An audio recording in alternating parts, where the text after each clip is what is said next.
Classes में आज का जो वीडियो लेक्चर होगा उसमें हम पढ़ेंगे विभवमापी के अनुप्रयोग में दूसरा जो पार्ट है कि मतलब जो सेल है, सेल का आंतरिक प्रतिरोध है वो ज्ञात करना। तो सेल का आंतरिक प्रतिरोध ज्ञात करेंगे।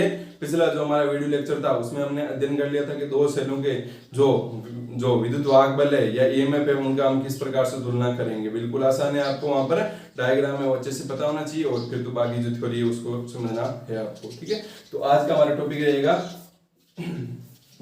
सेल का आंतरिक प्रतिरोध ज्ञात करना। आंतरिक प्रतिरोध ज्ञात करना। तो देखो सेल का आंतरिक प्रतिरोध किस प्रकार से ज्ञात करेंगे, तो ये हम पढ़ रहे हैं विभवमापी का अनुप्रयोग है उसी के अंदर पढ़ रहे हैं। तो सेल का आंतरिक प्रतिरोध जो है वो किस प्रकार से ज्ञात करेंगे, तो उसके लिए हमारे को पहले क्या बनाना पड़ेगा, एक परिपथ बनाना पड़ेगा। तो चलो परिपथ बनाते हैं। वही विभवमापी है तो उसमें कितने आपके परिपथ होंगे, दो परिपथ, एक होगा प्राथमिक परिपथ, एक होगा द्वितीयक परिपथ। तो प्राथमिक परिपथ बनाते हैं सबसे पहले। तो प्राथमिक परिपथ में आपके लिए एक बैटरी, ठीक है, यहाँ पर इस प्रकार से बैटरी बना दी। फिर यहाँ पर रहेगा एक रियोस्टेट, जिसका मान लो ये रियोस्टेट हो गया, ठीक है। यहाँ पर लगा देंगे हम एक कुंजी, ठीक है, ये कुंजी हमने लगा दी यहाँ पर।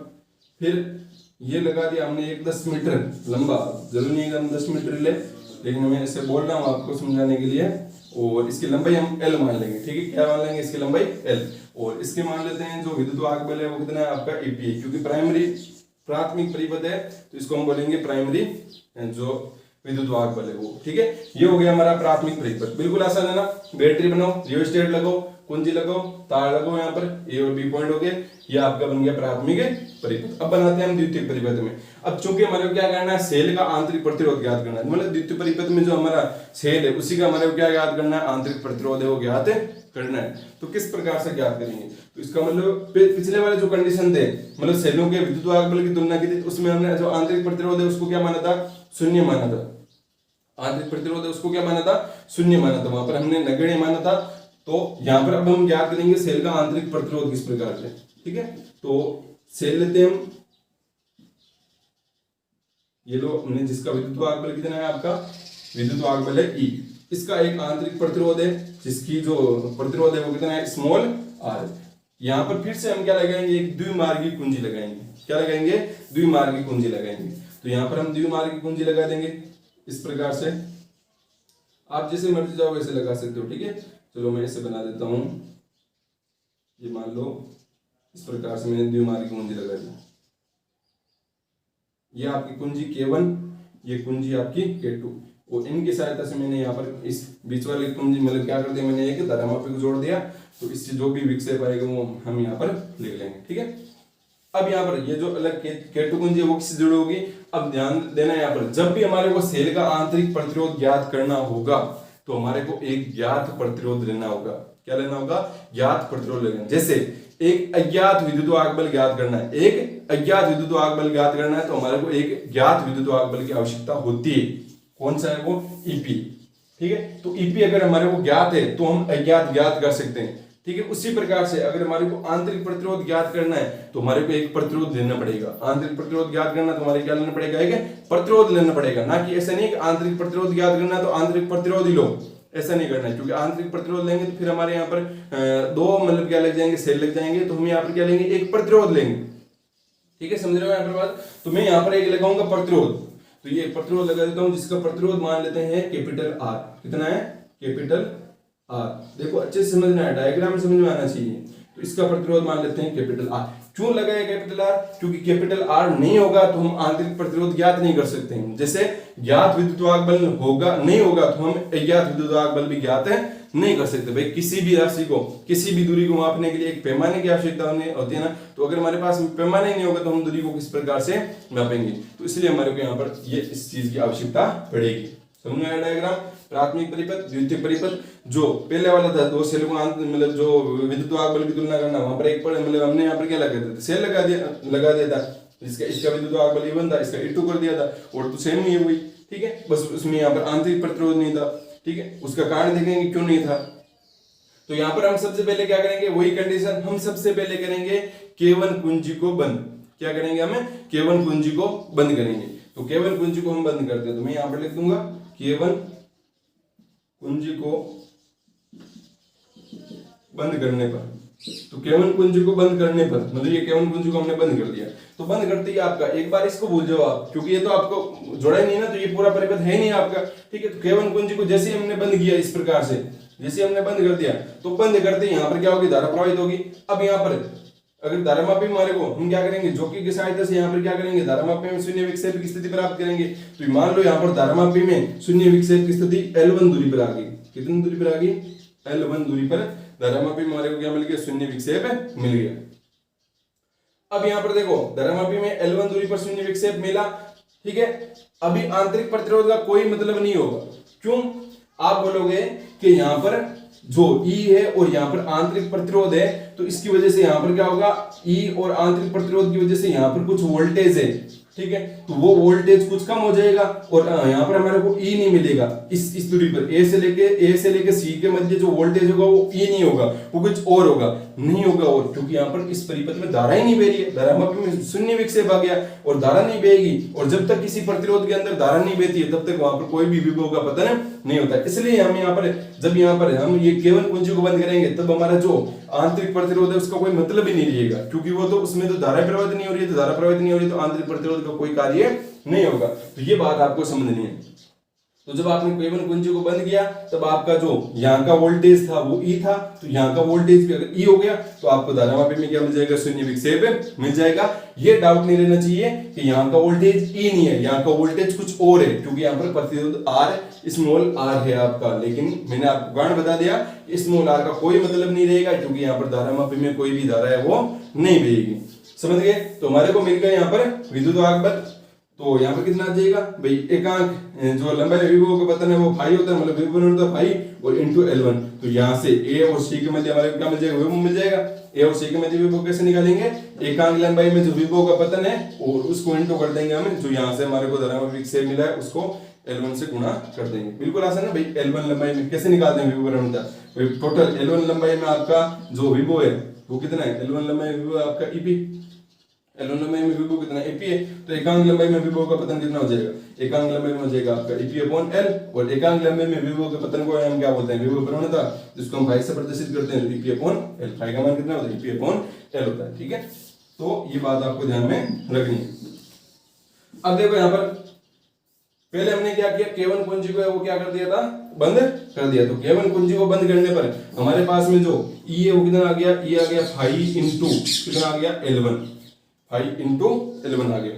अब हम यहाँ पर क्या करेंगे, अब हम करेंगे K2 कुंजी को बंद, K2 कुंजी को बंद, K2 कुंजी को बंद करने पर, K2 कुंजी को बंद करने पर, अब यहां पर एक बात और ध्यान रखना कि K2 कुंजी को बंद तो करेंगे ही करेंगे, साथ में K1 कुंजी भी बंद रहेगी। ऐसा नहीं है कि K1 कुंजी को हम क्या कर देंगे, खोल देंगे और K2 कुंजी को जोड़ेंगे। अगर K2 कुंजी को जोड़ दिया और K1 कुंजी को खुला छोड़ दिया तो आप देखो क्या घटना होगी। K2 कुंजी को मान लो जोड़ दिया, ठीक है, तो यहाँ पर कोई वोल्टेज है क्या, यहाँ पर कोई वोल्टेज नहीं है ना, तो यहाँ पर कहीं पर हमारे को धारामापी में शून्य विक्षेप मिलेगा क्या, नहीं मिलेगा धारामापी शून्य विक्षेप। इसलिए हमें यहाँ पर क्या करना पड़ेगा, जो K2 जो कुंजी है, K2 कुंजी को भी जोड़ना है और K1 कुंजी को भी जोड़ना है। समझ में आ गया आपको बात। तो अब यहाँ पर हमारे को K1 और K2 हमने दोनों जोड़ दिए, ठीक है, K1 और K2 दोनों हमने जोड़ दिए, ठीक है। अब यहाँ पर हमारे पास में कौन सा वोल्टेज मिलेगा वो हमारे को देखना है। अब जैसे हमने K1 और K2 कुंजी को जोड़ दिया, K1 और K2 कुंजी को जोड़ दी, अब आप देखो इसमें से धारा प्रवाहित होने लग जाएगी इस नीचे वाले परिपथ में, क्योंकि ये पूरा परिपथ हो गया।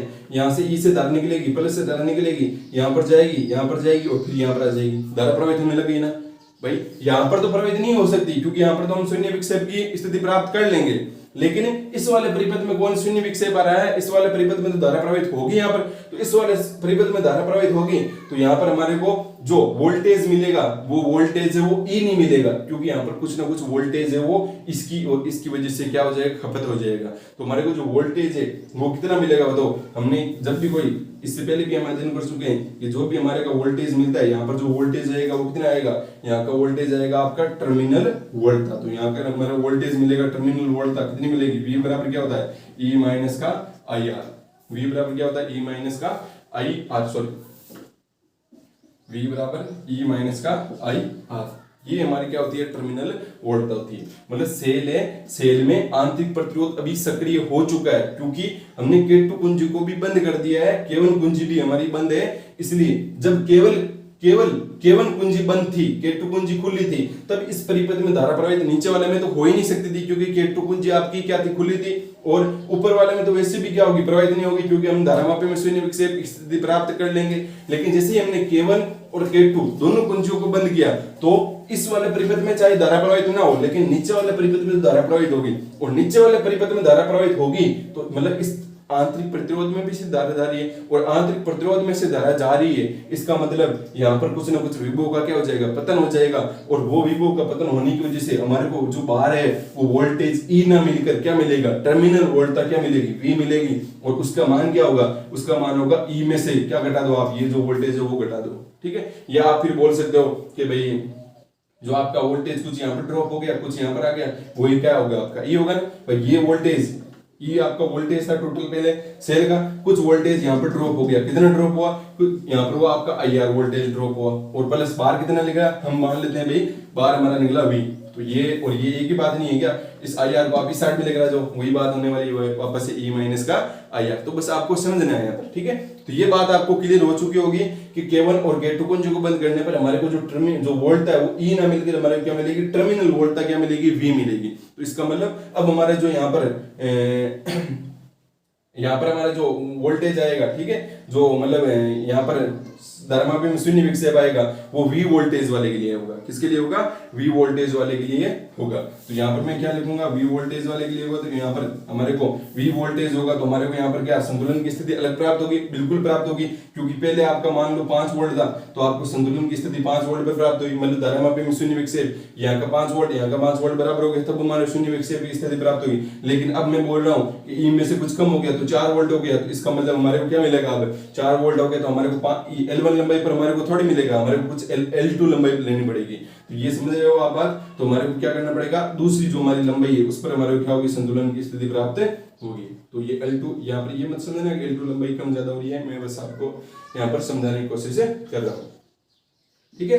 तो K2 कुंजी को बंद करने पर, यहाँ पर भी ये भी लिख सकते हो, बंद करने पर K1 कुंजी को बंद रखते हुए, K1 कुंजी को बंद रखते हुए तो अब हमारे पास में जो संतुलन की स्थिति या धारामापी में शून्य विक्षेप आएगा वो V को लेकर आएगा, क्योंकि अब वोल्टेज यहाँ पर V हो चुका है, ना कि E है, क्योंकि E में से तो कुछ कम हो गया है। तो यहाँ का आपका वोल्टेज आ जाएगा V, और V बराबर क्या हो जाएगा, V बराबर हो जाएगा एकांक लंबाई में आपकी विभव प्रवणता है वो है आपके 5 और इंटू कितनी लंबाई में आपको विभव चाहिए, L2। मतलब L2 लंबाई में जितना विभव है उतना ही विभव आपका यहाँ पर है जब K1 और K2 कुंजी को बंद किया है। तो ये आ गया आपका 5 इंटू L2। अब ये देखो दो आपको, अगर आपको समझ में आ गए कि यहाँ पर हमने E लिया और यहाँ पर V लिया, तब हमारा ये जो है कि सेल का आंतरिक प्रतिरोध ज्ञात करना, उसको ज्ञात करना कोई बड़ी बात नहीं है। तो इन सब के लिए आपको क्या पता होना चाहिए, डायग्राम पता होना चाहिए। क्या पता होना चाहिए, डायग्राम। नहीं समझ में आ रहा तो एक बार फिर से हम कोशिश करते हैं, इस बार आपको अच्छे से समझ में आ जाएगा, ठीक है। फिर से एक बार लिख रहा हूँ, आपको अच्छे से समझना है, ठीक है, इसमें कोई डाउट नहीं रहना चाहिए। तो चलो बनाते हैं प्राथमिक परिपथ था, ठीक है। प्राथमिक परिपथ में ये एक तार था A और B। हम क्या करेंगे, अगर हमारे को सेल का आंतरिक प्रतिरोध ज्ञात करना है तो सेल तो लगाना ही पड़ेगा। तो ये एक सेल लगाते हैं जिसका कुछ ना कुछ आंतरिक प्रतिरोध है, तो एक सेल लगा दिया, इसका आंतरिक प्रतिरोध हमने लिख लिया, मान लेते हैं स्मॉल r, इसका विद्युत बल है E, ठीक है। यहाँ पर हमने क्या लगा दिया, एक द्विमार्गी कुंजी लगा दी। क्या लगा दिए, द्विमार्गी कुंजी। मेरे हिसाब से आपको समझ में आ गया होगा कि द्विमार्गी कुंजी क्या होती है, ठीक है, इस प्रकार से। अब यहाँ पर जब भी आपको क्या करना होता है, सेल का आंतरिक प्रतिरोध ज्ञात करना होता है, तो सेल का आंतरिक प्रतिरोध ज्ञात करना है तो जैसे आपको अज्ञात विद्युत बल ज्ञात करना है तो विद्युत बल की आवश्यकता होती है, वैसे अगर आपको प्रतिरोध ज्ञात करना है तो एक ज्ञात प्रतिरोध की आवश्यकता होगी। तो हम यहाँ पर क्या लगा देंगे, ज्ञात प्रतिरोध, या फिर बोल सकते हो रेजिस्टेंस बॉक्स भी लगा सकते हैं, ठीक है, क्योंकि प्रतिरोध लगाने के लिए हम रेजिस्टेंस बॉक्स का ही प्रयोग करेंगे। तो यहाँ पर हम क्या लगा देंगे, एक ज्ञात प्रतिरोध लगा देंगे।